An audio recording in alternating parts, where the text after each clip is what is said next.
ہیں ہاں نہ، تو پہلے ہمسا ہو تو سامنے لے کے آئیں، پھر ہمیں پہ بات کریں۔ الحمدللہ وکفا وسلام علی عبادہ الذین اصطفیٰ۔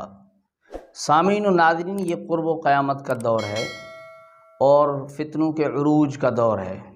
بخاری شریف کی حدیث ہے، 7068 نمبر حدیث ہے، 7068 نمبر حدیث ہے بخاری شریف کی، کہ حضرت انس بن مالک رضی اللہ تعالیٰ عنہ سے حجاج کے متعلق پوچھا گیا، اس کی شکایت دی گئی تو انہوں نے کہا صبر کرو، میں نے حضور صلی اللہ علیہ وسلم سے سنا ہے کہ تم پر جو بھی زمانہ آیا، یعنی اس کے بعد جو دور آئے گا وہ اس سے بھی زیادہ برا ہوگا۔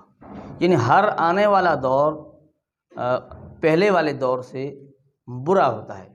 تو اسی وجہ سے اس دور کے اندر نئے نئے فتنے اٹھ رہے ہیں، ایسی چیزیں آ رہی ہیں جیسے انجینئر علی مرزا کے نام پر ابھی ایک فتنہ برپا ہوا ہے، علماء کے خلاف زبان درازی کرنا، علماء پر استہزاء کرنا، تمسخر کرنا اور ایسے الفاظ، نازیبا الفاظ استعمال کرنا علماء کے متعلق، یہ تو ان کا طریقہ کار۔ جائیں آپ کسی عالم کو اس کے عقیدے کے خلاف آیت اور حدیث پیش کریں، کتے کی طرح نہ پڑھانا، آگے سے مجھے پکڑ لیجئے گا۔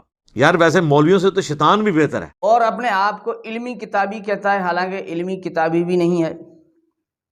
علمی کتابی کیسے نہیں ہے کہ وہ شہید کے زندہ ہونے کا انکار کر رہا ہوتا ہے۔ اور جی شہید زندہ ہے، جی قرآن میں آیا ہے تو زندہ سے مانگ سکتے ہیں، تو سر شہید کی بیوہ پھر نکاح کیوں کرتے؟ اور وہاں قرآن پاک کی آیت بھی لگائی ہوئی ہے اسی ویڈیو کے اندر کہ وَلَا تَقُولُوا لِمَن يُقْتَلُ فِي سَبِيلِ اللَّهِ أَمْوَاتٌ، کہ اللہ کے راستے میں جو قتل ہو گئے انہیں مردہ نہیں کہو، یعنی منع کیا گیا کہ اسے مرا ہوا کہنا ہی نہیں ہے، بل احیاء ولکن لا تشعرون۔ اب اللہ تعالیٰ کا قرآن اسے زندہ کہہ رہا ہے، انجینئر علی مرزا ماننے کے لیے تیار نہیں ہے۔ وہ علمی کتابی، لیکن سب سے بڑی کتاب، وہ کتاب جس کے آنے سے آسمانی کتابیں منسوخ ہو گئیں، اسے بھی ماننے کے لیے تیار نہیں۔ اور ایک اور جگہ ترمذی شریف کا حوالہ دیتے ہیں، ترمذی شریف کی 257 نمبر حدیث کا حوالہ دیتے ہوئے انجینئر علی مرزا خود مانتے ہیں کہ ترک رفع الیدین کے سلسلے میں کئی اصحاب رسول کا اس پر عمل ہے۔ ترمذی نے جامعہ ترمذی میں 257 نمبر حدیث جو ہے ترک رفع الیدین والی، انٹرنیشنل نمبر کے مطابق عبداللہ ابن مسعود والی، اس کے کانٹیکسٹ میں لکھا ہے کہ ترک رفع الیدین میں کئی اصحاب رسول کا عمل ہے۔ تو وہ تو امام ترمذی جو ہے تحوی سے بھی پہلے گزرے ہیں 100 سال، 279 ہجری میں فوت ہوئے، 30 صدی ہجری کے اندر، وہ کہہ رہے ہیں کہ کئی اصحاب رسول کا ترک رفع الیدین پہ عمل ہے، لیکن خود ماننے کے لیے تیار نہیں۔ کہتے ہیں کہ میں ہوں علمی کتابی، نام بابی نام وہابی، میں ہوں مسلم علمی کتابی۔ تو سامعین، جس طرح آپ سنتے رہتے ہیں کہ انجینئر علی مرزا اپنے آپ کو حق پر کہتا ہے اور تمام جماعتیں ہیں، دینی جماعتیں، انہیں فرقہ پرست کہتا ہے کہ یہ فرقے ہیں، ان کے پیچھے چلنا نہیں چاہیے، اور پھر کہتا ہے حضور نے فرقہ کہا ہی نہیں، حالانکہ یہ اس نے جھوٹ بولا ہے۔ پہلے یہ کہتے تھے جی فرقے ہونے چاہیے نا جی، نبی اسلام فرمایا کہ وہ 73 فرقے بن جائیں گے، ہم اس وقت بھی کہتے تھے، حضور نے یہ نہیں فرمایا کہ فرقے بناؤ، کہا کہ یہ ہو جائے گا، تم نے بچنا ہے، جو قرآن میں آیا وَاعْتَصِمُوا بِحَبْلِ اللَّهِ جَمِيعًا وَلَا تَفَرَّقُوا، اللہ کی رسی قرآن کو مضبوطی سے تھام لو اور فرقوں میں مت بٹو۔ وہ جی ایک فرقہ جنت میں جائے گا، اور ایک فرقہ نہیں کہا گیا، طائفہ منصورہ کہا گیا، ایک گروہ۔ یہ سری جھوٹ ہے۔ سنن ابی داؤد 4597 نمبر حدیث کے اندر حضور صلی اللہ علیہ وسلم نے فرمایا کہ اہل کتاب کے 72 فرقے ہوں گے اور میری امت کے 73 فرقے۔ یہاں حضور نے خود اس امت کے 73 فرقے یعنی 73 فرقے بنیں گے، ان میں سے 72 جہنم میں جائیں گے، ایک جنت میں جائے گا، یعنی ان فرقوں میں سے ایک جنت میں جائے گا۔ یہاں تو فرقہ کہا، لیکن وہ کہتے ہیں کہ نہیں، فرقہ نہیں کہا۔ اور پھر وہ کہتے ہیں کہ طائفہ منصورہ کہا۔ اب دیکھیں، اپنے آپ کو حق پر ثابت کرنے والا بندہ، علماء پر اعتراض کرنے والا بندہ یہ کہنا چاہتا ہے کہ میں حق پر ہوں، اور کہتا ہے طائفہ منصورہ کہا گیا، اور وہاں حدیث کے اندر جو ترجمہ ہے وہ یہ ہے کہ میری امت کا ایک گروہ ہمیشہ حق پر غالب رہے گا۔ اب دیکھیں، ہمیشہ حق پر غالب کون ہے؟ ہمیشہ انجینئر علی مرزا ہے نہیں، وہ تو خود کہتے ہیں کہ میری زندگی میں سے 31 سال جو گزرے ہیں وہ میری زمانہ جاہلیت کے گزرے ہیں۔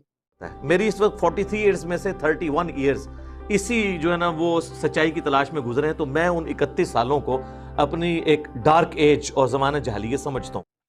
تو آپ اندازہ لگائیں کہ جو اپنے آپ کو حق پر کہتا ہے وہ تو ہمیشہ ہے نہیں۔ جس حدیث کے اندر اس امت کا وہ گروہ جو حق پر رہے گا وہ تو ہمیشہ رہے گا، یعنی جب سے اسلام ہے اور قیامت تک وہ حق پر رہے گا اور غالب رہے گا۔ انجن علی مرزا تو غالب بھی نہیں ہے۔ اور سامعین، پھر یہی بندہ اپنے حق ہونے پر اتنی خوشی مناتا ہے اور پھر پیشین گوئیاں دیتا ہے علماء کے متعلق کہ یہ علماء یعنی کچھ عرصے کے بعد ان کی حیثیت اللہ معاف فرمائے، وہ کہتے ہیں کہ ان علماء اور ائمہ مساجد کی حیثیت ایک روڈ لائنر ڈرائیور کسی یعنی جیسی ہوگی۔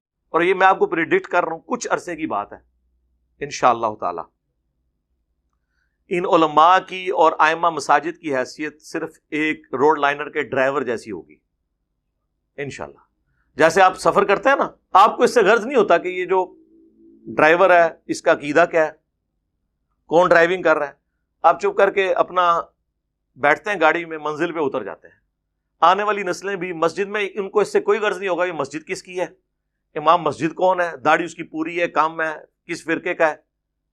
جسے سواری بیٹھ کے اتر جاتی ہے نا، یہ بھی لوگ جایا کریں گے اپنے بچوں کے ساتھ، نماز پڑھ کے باہر نکل آیا کریں گے۔ یہ خود بس امامت اور چندوں کو دیکھیں گے، عوام ساری کی ساری علمی کتابی مسلم ہوگی۔